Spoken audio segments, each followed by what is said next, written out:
നല്ല ആവി പറക്കുന്ന പുട്ട്, അതും വെറും പുട്ടൊന്നുമല്ല, നല്ല അടിപൊളിയായിട്ടുള്ള പൈനാപ്പിൾ പുട്ട്. ആ പൈനാപ്പിൾ പുട്ട് രാവിലെ ബ്രേക്ക്ഫാസ്റ്റ് ആയിട്ടൊക്കെ കിട്ടിക്കഴിഞ്ഞാൽ നല്ല അടിപൊളിയല്ലേ. അപ്പം ഇന്ന് ഈ ഒരു റെസിപ്പിയാണ് ഇന്നത്തെ എൻ്റെ വീഡിയോ. അപ്പോൾ നമുക്ക് ഈ ഒരു റെസിപ്പി എങ്ങനെയാണ് ഉണ്ടാക്കുന്നതെന്ന് നോക്കിയിട്ട് വരാം.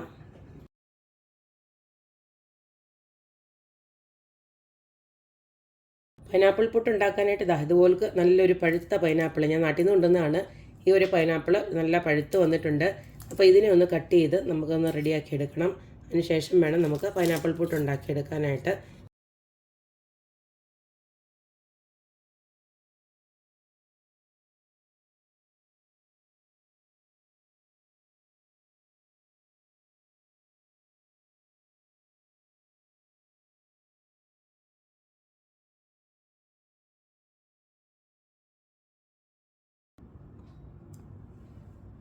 ഇതിനെ നമുക്ക് ചെറിയ കഷ്ണങ്ങളായിട്ട് മുറിച്ചിട്ട് നമുക്കിതൊന്ന് ഇതിൻ്റെ പൾപ്പ് എടുക്കണം. കാരണം ഇതിനെ നമ്മളൊന്ന് മിക്സിയിലിട്ടൊന്ന് അടിച്ചെടുക്കാൻ പോവുകയാണ്. നമുക്ക് ആവശ്യമുള്ള എത്ര ആണോ അത്രയും ആവശ്യത്തിനുള്ള ഇതിനെ നമുക്ക് ചെറുതായിട്ട് മുറിച്ചൊന്ന് പൾപ്പാക്കി എടുക്കാം. അപ്പോൾ ഞാനിതൊരു മിക്സിയുടെ ജാറിലോട്ട് ഇത് ഇങ്ങനെ പൈനാപ്പിളെല്ലാം അരിഞ്ഞിട്ടിട്ടുണ്ട്. ഇതിനെ നമുക്ക് നന്നായിട്ടൊന്ന് അടിച്ചിങ്ങെടുക്കണം. പൈനാപ്പിളൊക്കെ അതുപോലെ നല്ല ഫൈനായിട്ട് തന്നെ അടിച്ചെടുത്തിട്ടുണ്ട്. ഇനി നമുക്ക് വേണ്ടത് പുട്ടിൻ്റെ പൊടിയാണ്. ഞാനിപ്പോൾ ഇവിടെ യൂസ് ചെയ്യുന്നത് ഇതുപോലക്ക് ഗോതമ്പ് പൊടിയുടെ ഒരു കപ്പ് ഞാനിപ്പോൾ എടുക്കുന്നുണ്ട്. നമുക്ക് ഈ ഇതിൻ്റെ നനവനുസരിച്ചിട്ട് കൂട്ടിയും കുറയ്ക്കുകയൊക്കെ ചെയ്യാം. ഇനി ആദ്യമായിട്ട് നമുക്കിതിലേക്ക് കുറച്ച് ഉപ്പിട്ടൊന്ന് കൊടുക്കാം. ആവശ്യത്തിനുള്ള ഉപ്പിട്ട് കൊടുക്കുക. ഞാനിപ്പോൾ ഒരു 1/2 ടീസ്പൂണോളം ഇട്ട് കൊടുത്തിട്ടുണ്ട്.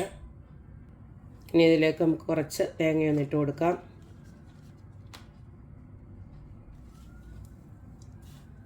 ആദ്യമേ ഇതൊന്ന് നനച്ചതിന് ശേഷം നമുക്ക് പൈനാപ്പിളിൻ്റെ പൾപ്പ് വിട്ടതിന് ശേഷം നനയ്ക്കാം. എല്ലാം കൂടെ ഒരുമിച്ച് ഒഴിക്കരുത്. കുറേശ്ശെ ഇട്ട് കൊടുത്തതിന് ശേഷം നനച്ചെടുക്കുക. നിങ്ങൾക്ക് ഈ ഒരു പുട്ടിന് നല്ല കളർ വേണമെന്നുണ്ടെങ്കിൽ ഫുഡ് കളർ വേണമെങ്കിൽ ചേർക്കാം. അല്ലെങ്കിൽ നിങ്ങൾക്ക് കുറച്ചൊരു മഞ്ഞൾപ്പൊടി ഇട്ടാലും കുഴപ്പമൊന്നുമില്ല, നാച്ചുറലായിരിക്കുമല്ലോ അന്നേരം. ഞാനിപ്പോൾ ഇതൊന്നും ചേർക്കുന്നില്ല, ഉള്ള കളർ മതി. നമുക്ക് കളറ് ഭയങ്കരമായിട്ട് വേണമെങ്കിൽ എന്തായാലും ഇതിൻ്റെ ഫ്ലേവറും അതിൻ്റെ ഒരു രുചിയൊക്കെ നമ്മുടെ ഈ പുട്ടിനുണ്ടാകും. അപ്പോൾ കളറിലല്ലല്ലോ കാര്യം. അന്നേരം ഈ ഒരു രീതിയിൽ നനച്ചെടുക്കുക. പിന്നെ അതുപോലെ തന്നെ പുട്ടിൻ്റെ അളവനുസരിച്ചിട്ട് പൈനാപ്പിളിൻ്റെ ആ ഒരു അളവൂടെ കൂട്ടിക്കോണം. ഇതിപ്പോൾ ഏകദേശം ഒരു 2 കുറ്റി പുട്ടിനൊക്കെ ഉള്ളത് ഇത് ധാരാളം മതിയാകും.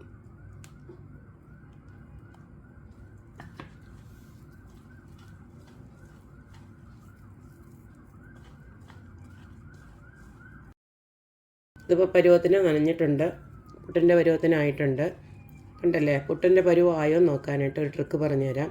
ഇച്ചിരി എടുത്തിട്ട് ഇങ്ങനെ ഒന്നാക്കിയാൽ മതി. ഇതുപോലെ ആവണം.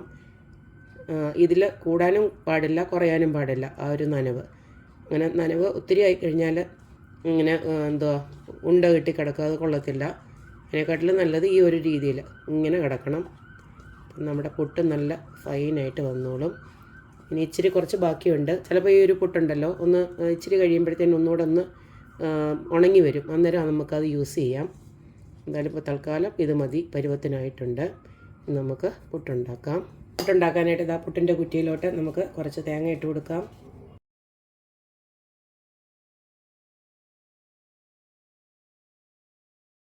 ഇതിനെ നമുക്ക് ആവിയിൽ പുഴുങ്ങിയെടുക്കാം. ഇനി ഒരെണ്ണം ഞാൻ ഈ ചിരട്ടപ്പുട്ടിൻ്റെ മോൾഡിൽ ഉണ്ടാക്കുകയാണ്.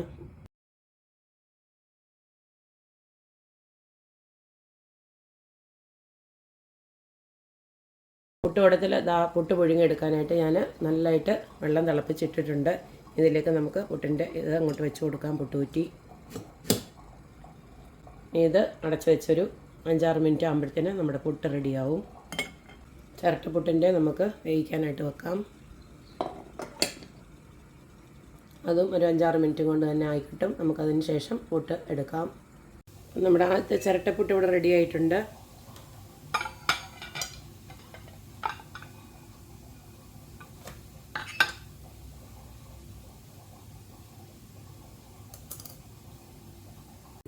നമ്മുടെ അടുത്ത പുട്ടും ഇവിടെ റെഡി ആയിട്ടുണ്ട്.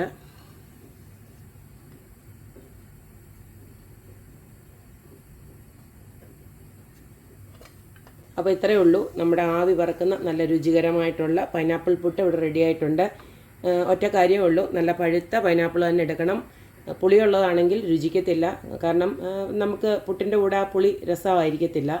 അതേസമയം മധുരമാകുമ്പോൾ ഇതിന് പ്രത്യേകിച്ച് വേറെ കറികളൊന്നും വേണ്ട. ഇതങ്ങനെ തന്നെ ചൂടോടെ കഴിക്കാൻ നല്ല ടേസ്റ്റാണ്. ഇതിനകത്ത് ഞാനിപ്പം പുട്ടിൻ്റെയാണ് ഗോതമ്പ് പുട്ടുപൊടിയാണ് എടുത്തിരിക്കുന്നത്. നിങ്ങൾക്ക് ഇഷ്ടമുള്ള ഏത് പുട്ടുപൊടി വേണമെങ്കിലും യൂസ് ചെയ്യാം. ഇതൊക്കെ ആകുമ്പോൾ നമുക്ക് ഹെൽത്തി ആയിട്ടുള്ള ബ്രേക്ക്ഫാസ്റ്റോ അല്ലെങ്കിൽ ഡിന്നറായിട്ടൊക്കെ കഴിക്കാൻ പറ്റുമല്ലോ. അപ്പോൾ ഇങ്ങനെയുള്ള ഓപ്ഷനൊക്കെ തിരഞ്ഞെടുക്കുക, ഹെൽത്തി ആയിട്ടിരിക്കുക. അപ്പോൾ എപ്പോഴും പറയുന്ന പോലെ തന്നെ എൻ്റെ റെസിപ്പീസ് ഇഷ്ടമുള്ള എല്ലാവരും please like, share and subscribe.